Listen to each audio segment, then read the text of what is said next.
Happy New Year! I am excited to be making this video all about my sewing plans for 2024. And I think the best part is it's not about my sewing plans, it's also about your sewing plans. And I wanted to share with you a tool that I made that's linked down below, and it's free for you so you can plan out your sewing projects for the year. I kind of just wanted to walk through some inspiration, questions I ask myself before making plans. And I say plans, but they're very loose plans. I like to create plans and create a mood board and kind of vision for the year, some intentional things that I hope to create. And of course,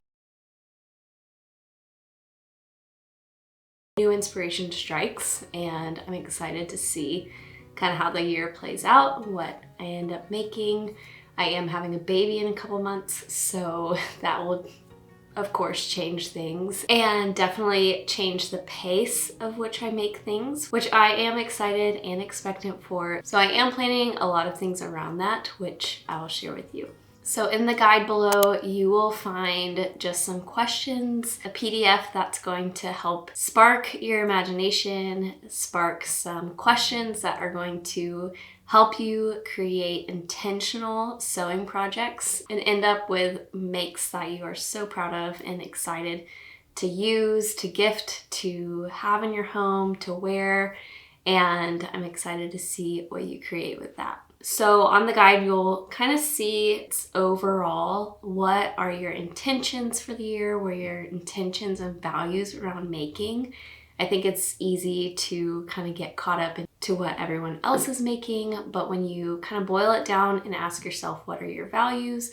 What's important to you? Do you prefer to wait and find the perfect fabric, or thrift your fabric, or recycle and upcycle considering the style of the garment or the fit or the comfort level? All of these questions will kind of help you get into the mode of what you like, what is going to serve you. And I think it's going to help expand your skills this year. Speaking of skills, is where do I begin with sewing? And I think the best place to begin is with what you have and with a very simple project and with a course or a guide that's going to take you through the process of learning the basics. So I believe that starting with a guided class is a great place to start. You do this locally, but honestly, the best place to start is Skillshare. They are the largest online learning community for creatives. They have resources if you're wanting to learn how to sew, expand any skill that you have that's creative, learn more about branding or marketing. There's so many options on Skillshare. Since they have so many classes, they actually have these things called learning paths, and it means that you just start from ground zero and you work your way through their learning path, and it's going to build upon the skill that you just learned. And what I love about this is it's going to actually take you through at the right level, at the right timing that you need to learn a certain skill, whether that's sewing, drawing, illustrating, creating videos, whatever that is. It's going to kind of guide you on this path where you can be confident that at the end you're going to walk away with the skills that you're looking for. So a learning path that I know that many of you would be interested in is sewing custom clothing from scratch. And this is a 5-class learning path, and it's going to just set you up for success for sewing. The learning path that I will be taking next is taking your knitting to the next level.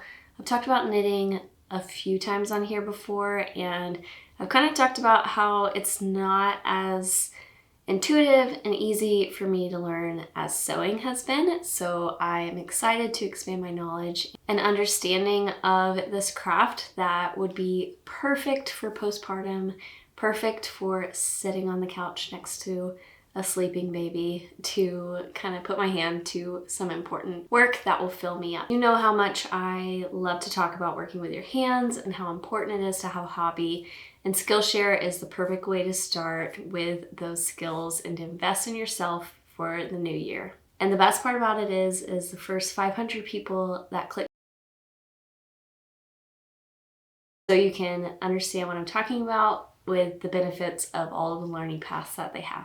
So for my personal sewing plans for the year, they're pretty loose sewing plans, but I have a few that I'm just really excited about. You can see in a previous video that I have about 9 projects in 9 months. This is a personal project that I do for myself and for my children. I did it with my daughter, and now I'm doing it with our next baby, just creating 9 things for them to have, and it's really just an excuse to look forward to them arriving and have these special things to give them. So that is definitely involved in my 2024 sewing plans, and I need to catch up on a lot of those. But this year I'm focusing more on being open-handed with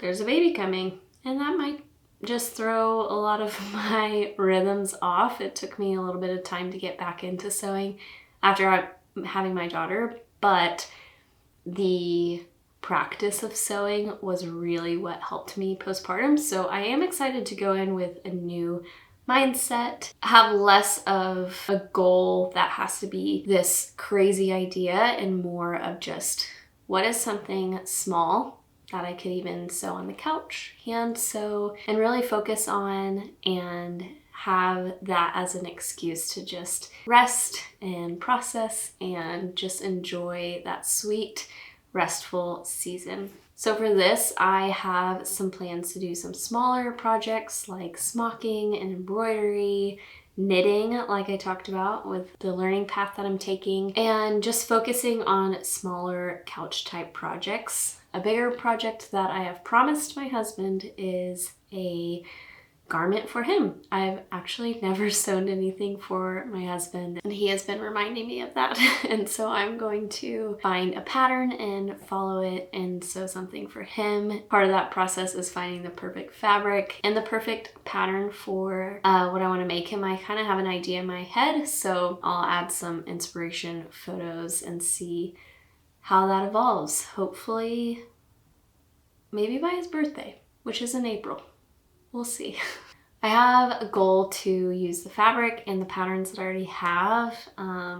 It's easy, especially as like a creator in the sewing space, to want to do new things and bigger things and things that people have never seen before. But the best way I've learned, the best way that I've grown my skills, the best way I have become more confident is sewing things again and again and doing it in a new way the next time, and then changing it up a little bit. And maybe that's boring to some people, but I enjoy it. I think it is the best teacher for myself personally. So I am excited to continue to create like the Ola dress, kind of make that into something that would be postpartum friendly, and the Ada lounge set, I want to make one of those to lounge in for after postpartum. That would fit me kind of in my new postpartum season. Some dresses for my daughter. When I think about planning for my sewing projects, I think more about how I want to grow and what I want to create, and that's going to align with my values. So you'll see that in the PDF below when you are exploring your own makes. And I found that it allows kind of the year to unfold in an intentional way. Really, my sewing plans for 2024 are not fully thought out. Loose, they're open-handed, and I feel like they're more relaxed than ever. And I'm very excited about that. I love a new year. I love the rest that comes with a new year and the anticipation of just reorienting myself to what is necessary, what is exciting to me, what fills me up, and in turn serves those around me. So I'm excited for the year. I'm excited to see what you plan out with your planner. It's been a really helpful process for me to kind of work through those things. Hopefully this gave you a little bit of inspiration for your own plans and projects ahead. So you can see some more concrete plans in this video about 9 projects in 9 months that I'm creating for my new baby.